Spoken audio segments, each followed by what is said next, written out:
På Fyn er vi 1, 2, 3, 4, 5, 6, 7, 8, 9, 10, 11, 12, 13 bryggerier.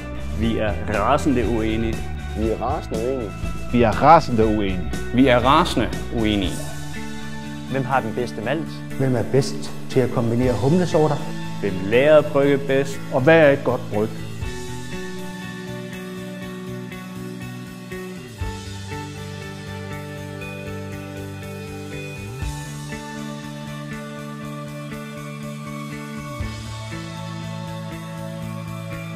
Vi brygger hvedeøl.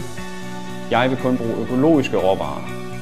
Vi laver amerikansk inspireret øl på fynsk manér. Vi brygger en helt igennem fynsk øl. Vi brygger Willemoesøl. Traditionel, langtidslært, god. Jeg laver verdens bedste øl hver måned. Nogle laver øl med overgær, andre laver øl med undergær. Vi laver en med begge dele. De, som kun vil have vand, gær, malt og humle, har ikke smagt min valnødøl. Jeg hylder malttyper, som giver større kompleksitet og fylde til øllet. Vi har skabt en hyldest til fynsk rygeost og gastronomi. Jeg kan lave fremragende øl på Valle.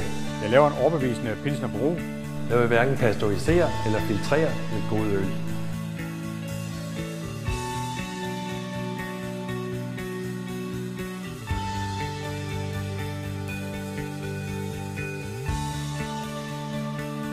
Som sagt. Vi er rasende uenige. Men vi er enige om én ting. Ligegyldig øl laver vi ikke. Øl skal have karakter. Øl skal smage. Et ordentligt bryg er alt andet end ligegyldigt.